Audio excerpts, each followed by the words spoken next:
Hello, everybody, and welcome to the Wait What We Talking About podcast, episode 214. My name is Bret, aka Enigma9011, and you can catch the podcast live over on twitch.tv/Enigma9011.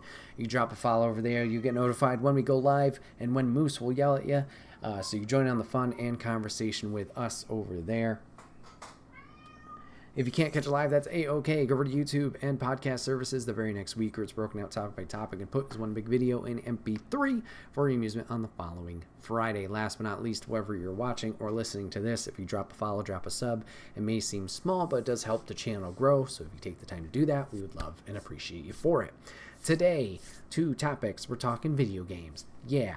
A little late on the first one, not gonna lie. I wanted to quickly touch upon the III Initiative showcase that happened as of recording maybe 2 weeks ago, April 10th. So, yeah, a little under 2 weeks ago. Talk about the games that they showed there, or at least some of the games that stuck out to me. I was like, oh, that's pretty cool. Talk about them because there's a lot of cool indies that are being developed out there, and we've been diving into them more and more, especially with PAX East and stuff like that. So some cool announcements with this. I wanted to dive into them. So overall, as a 40-minute showcase, III Initiative is a new kind of amalgamation, I guess, of III independent studios that are just showing off their games. I know there's a bunch of other indie showcases that are out there. You got the 6-1 Indie Showcase, you got Humble Games, you have, I know Nintendo does their Indie World stuff. There's other ones out there that I'm definitely forgetting, and I do apologize.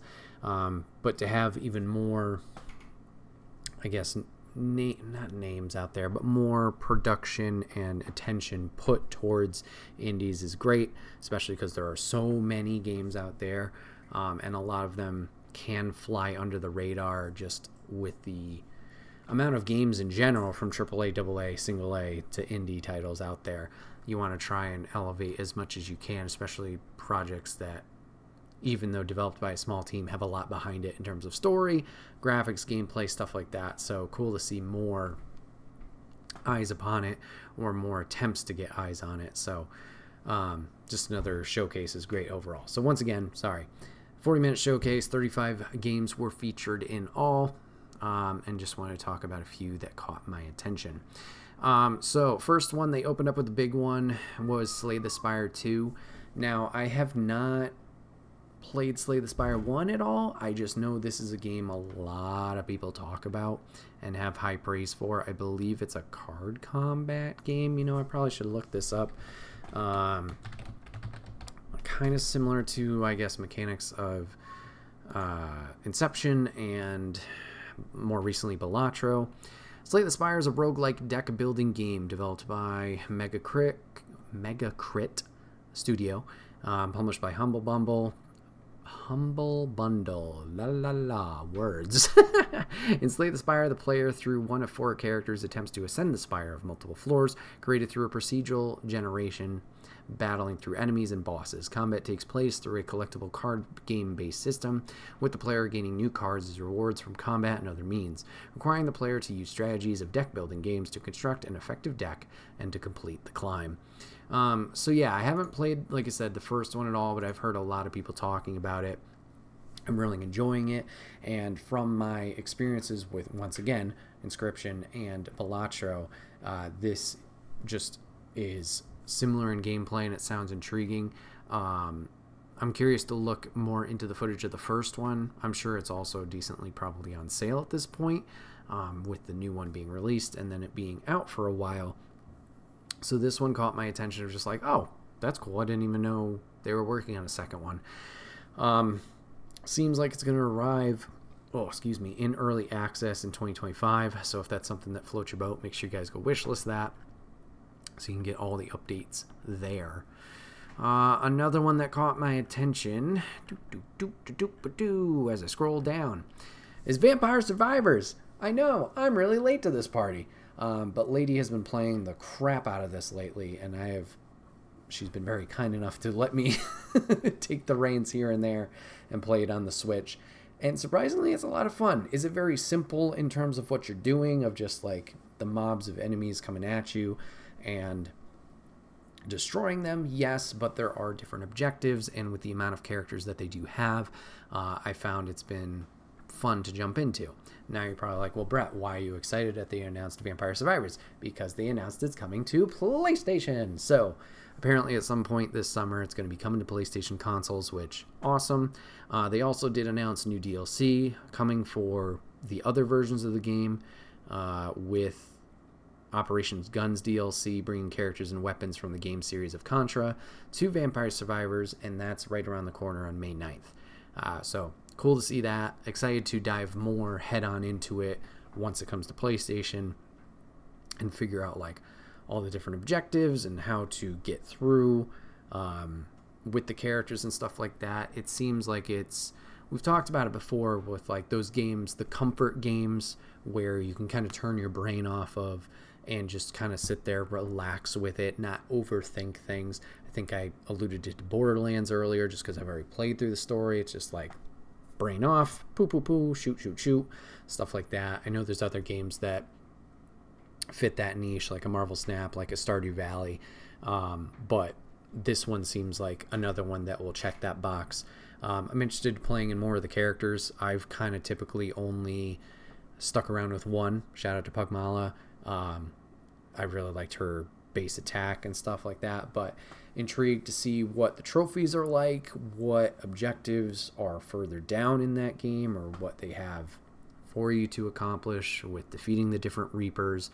I'm not sure if there's a reward for completing each of the stages with the different characters, whatever there is. Just looking forward to getting my hands on that a little bit more and exploring what they have to offer. From there, we move on over to, hold on a second, What the Car from Triband. What the Car, the Gonzo action game from What the Golf Studio Triband, is coming to Steam on September 5th, but demo is available now. So I, once again, have not played What the Golf. There's also What the Bat, which is on PlayStation VR 2 from Triband, I believe. And these are just very goofy games, like in the best way possible. So What the Car seems like more of that. You are a car that will sometimes be manipulated to have legs or have plethora of wheels around it, or you're a shark fin, as this one shows here. But it's essentially a platformer where you're trying to get point to point and get through all these obstacles. I don't know exactly what the golf entailed. I think What the Bat, no, I think I'm thinking Tentacular, but What the Bat, I thought was like your hands were bats and then you had to do simple tasks with that.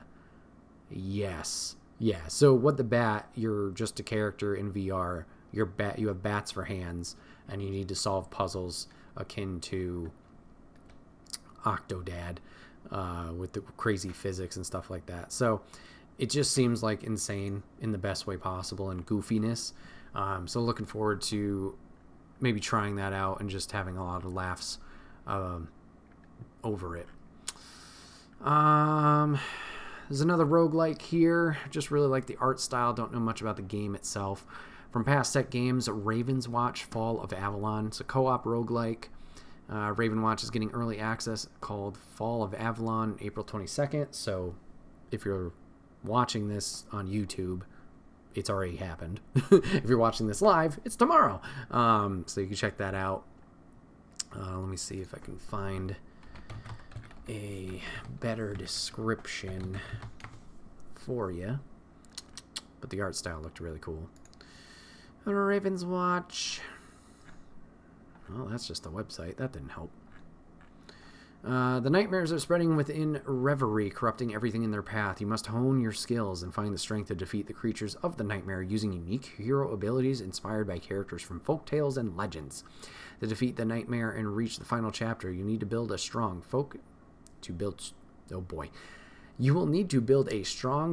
You will need a strong build, focus, and excellent teamwork. I'm selling this game.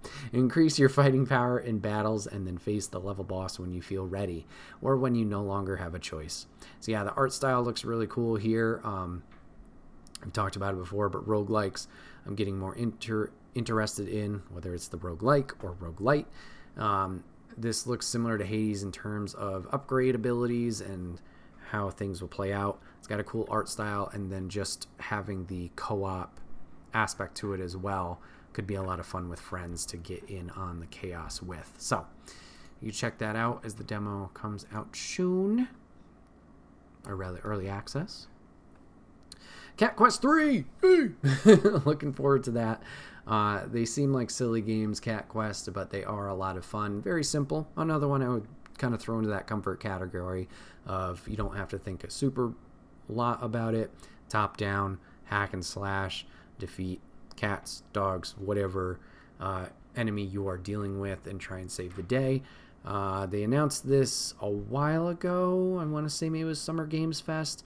We're going with a little bit of a pirate theme in this one. So, new trailer dropped for Cat Quest 3, showing a story sequence and some combat revolving around Golden Age of piracy, as portrayed by cute kitty cats, and it's coming out in 2024. So, stoked for that. Looking forward to more chaos with the cats. Alright, then from there, Tchia got announced that it's coming to Switch, which is cool. I know that were initially released, I believe, on PlayStation. I've heard good things, but have not dived into, so maybe now will be the time.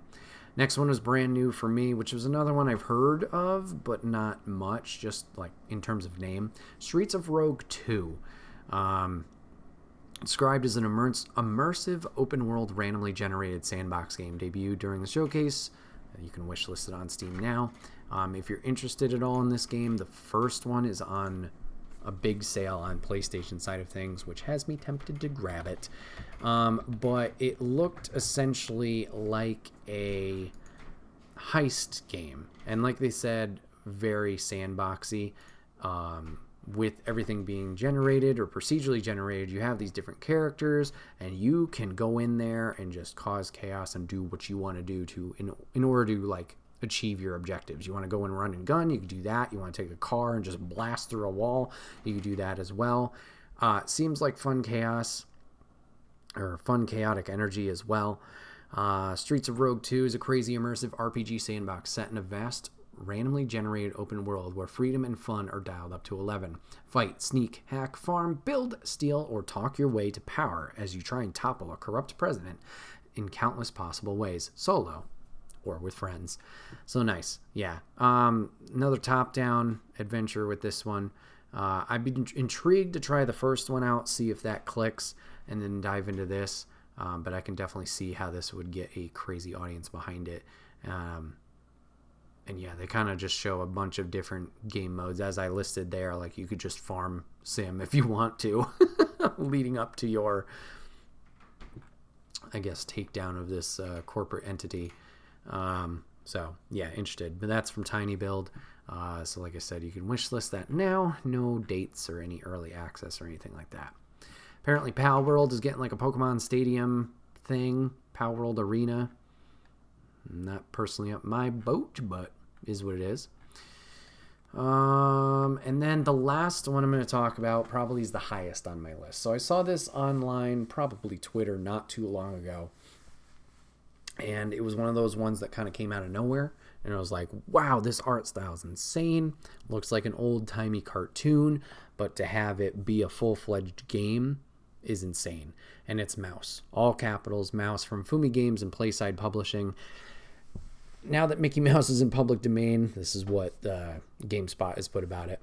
Many people are taking advantage. This includes Fumi Games and Playside Publishing, which is releasing a Mickey Mouse with guns called Mouse. A new trailer shows off more of the game, in which players mow down all manner of legally distinct Mickey Mouse characters in black and white retro-inspired shooter. It's definitely Mickey Mouse inspired in terms of like the art style. You're not going to see like the Steamboat Willie characters running around or anything like that. I think it's just basically that old school art. That's the big thing. From the Steam page, join our private detective in Mouse, a gritty jazz-fueled shooter with guns blazing and a retro rubber hose animation style. Battle your way through a corrupt city full of crooks and danger. Inspired by classic first-person shooters and noir films, Mouse is an explosive shooter you've been waiting for. So yeah, looks insane. I would kind of compare it also to like Bendy and the Ink Machine, a little bit of Cuphead just with the animated art style. But yeah, just very, very impressive that they are able to take this art style and then make it a game where it is the 2D art, but it's in that 3D world where you can run around, shoot, collect different stuff, and go through this story. Just very entertaining. I'm watching the trailer right now. There's a wide variety of guns. There was even one where you're using your hand as a gun, along with explosives and whatnot that you can throw around. It says it's coming in 2025. Yeah, can't wait. Absolutely cannot wait. I don't know if there's a demo or anything available. There is not, unfortunately. But yeah, I'm looking forward to getting more information about this. I believe Vicarious is also helping with that. So shout out to Mike. He was able to get me just an article about their release here and just some more information. It seemed like a great time. So I'll definitely be keeping my eyes on this. And yeah, just once fully diving into it once it comes out. So very excited. But overall, the showcase was a lot of fun.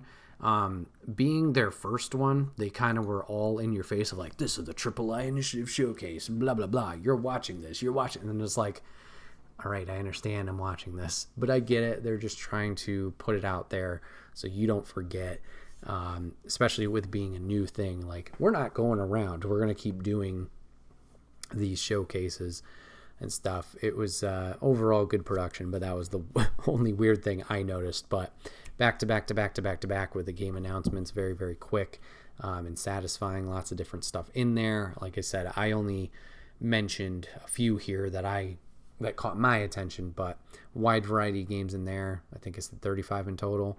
So yeah, it's a good year for indies. A lot of good stuff. I know as of recording May 9th, that week seems to be a very busy one.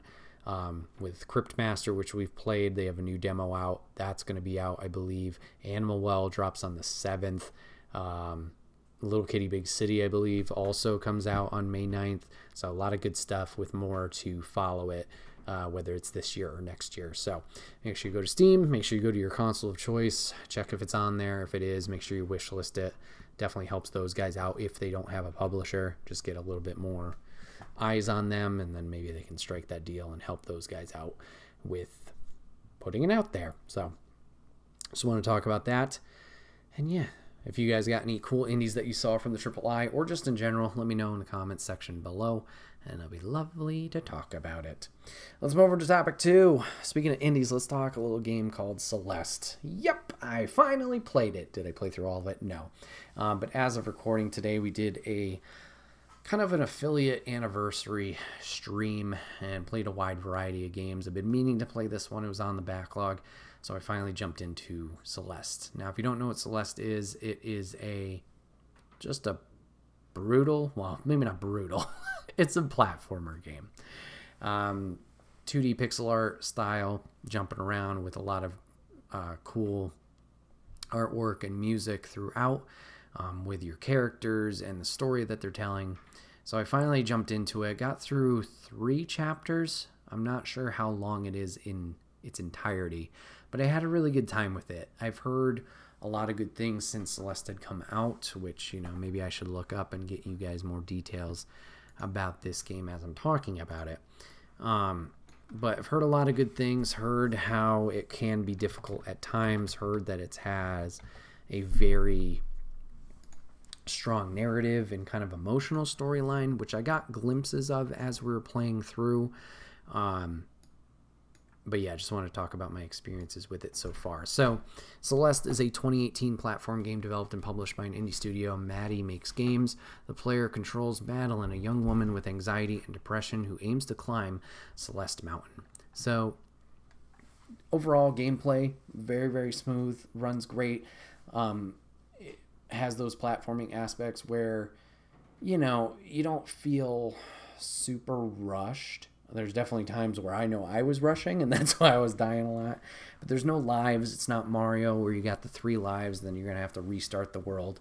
The developer is very clear with the player of like, hey, it's okay to take breaks. You're going to start right where you are here. Don't worry about your death count. That means you're learning more about the game. They have good verbiage there to try and alleviate the player's stress level if they do happen to be doing not so great, which Chapter 3 definitely kicked my ass a little bit. But seeing the story that they're putting out here with Madeline, you can definitely tell like this is going to be a good journey for her. And like it says here, she's dealing with the anxiety, she's dealing with the depression. It seems like we're going to be tackling aspects of that. And a little spoiler, I guess, just for the end of the first chapter, but you see elements of that in that first chapter where she is doubting herself and questioning, why am I even climbing this mountain? What is the purpose of this? Like, is this dumb? Is this stupid? Do I feel hopeless?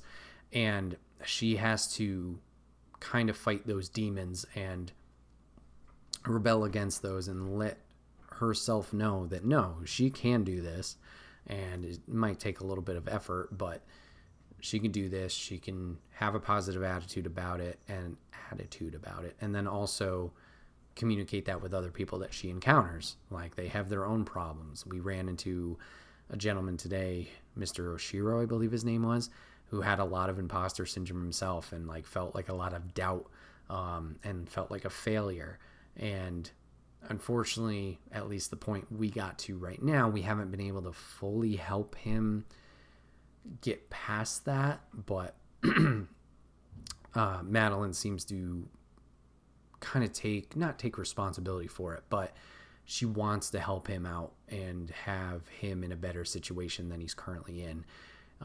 So to have that in a platforming game where there's this kind of deep story behind it was really intriguing, and I had a lot of fun with it. I'm excited to dive more into it eventually when we do play through it on stream. And this is definitely one I'm going to be recommending to friends who are looking for platforming games, because that's fits it brilliantly, and it's not too complex either with type of like the gameplay style. Like, you can do your wall jumps, you have a dash ability which you can only use once unless you get a recharge from certain crystals and whatnot. I don't know if there's any upgrades beyond that point. We got a mini game unlocked where we could dash twice.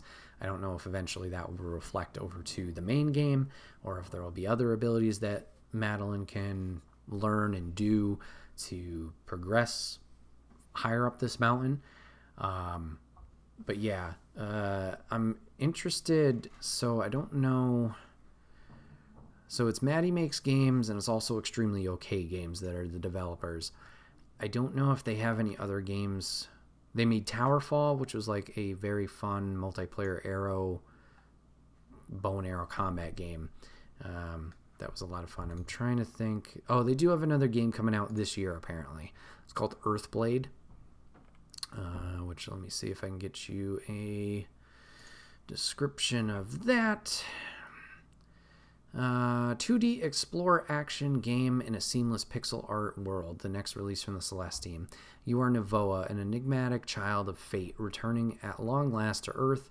In this explore action platformer, Earthblade's lush pixel art world offers seamless exploration, challenging combat, and countless mysteries to pick apart. Travel the remnants of a ruined world, encounter denizens, both friend and foe, and piece together the Earth's fractured history. So, cool. Yeah, they definitely have sold me on this one of like, hey, keep an eye on this studio type thing. Yeah, fantastic game so far. Looking forward to see how the rest of Celeste goes. Like, how many other people are we going to encounter on this trip up the mountain? Once again, don't know how long the game is. And seeing how Madeline can, I guess, get over the hump, or see like how she tackles her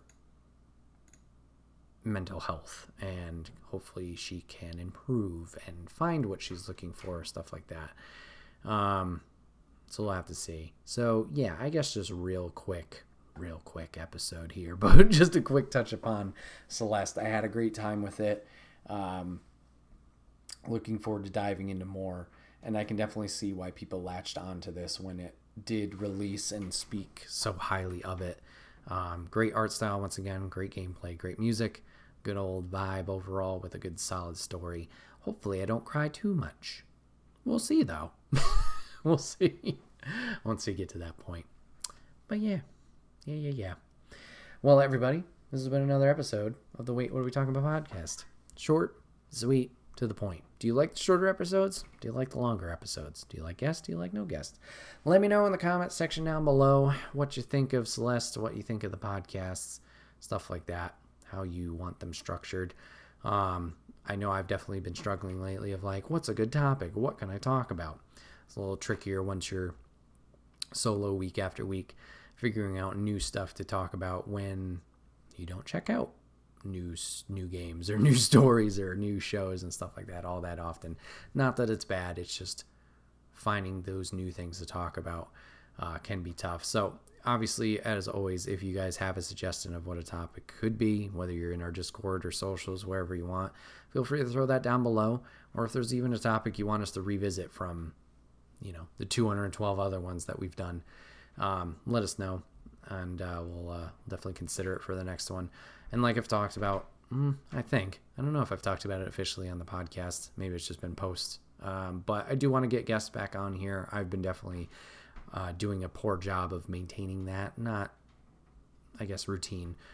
Sending out those invites, doing that stuff. So hopefully we could do that soon, get some cool returning guests on here and some new people on there to talk about their journeys, do that stuff for you guys. But yeah. This has been another episode of The Wait, Where We Talk About podcast. My name is Bret, aka Enigma911. Hope you guys enjoyed the episode today, talking a whole lot of video games. If you guys ever want to catch the podcast live, you can always go over to twitch.tv/Enigma911. You can drop a follow over there. You get notified when we go live, so you join on the fun and conversation with us. But if you can't catch it live, that's A-OK. Go over to YouTube and podcast services the very next week, where it's broken out topic by topic and put as one big video and MP3 for your amusement on the following Friday. Last but not least, wherever you're watching or listening, if you drop a follow, drop a sub, whatever it is, it may seem small, but it does help the channel grow. If you could take the time to do that, we would love and appreciate you for it. Thank you guys so much for hanging out today, giving this a watch, giving a listen. I'll see you guys on the next one. Take care.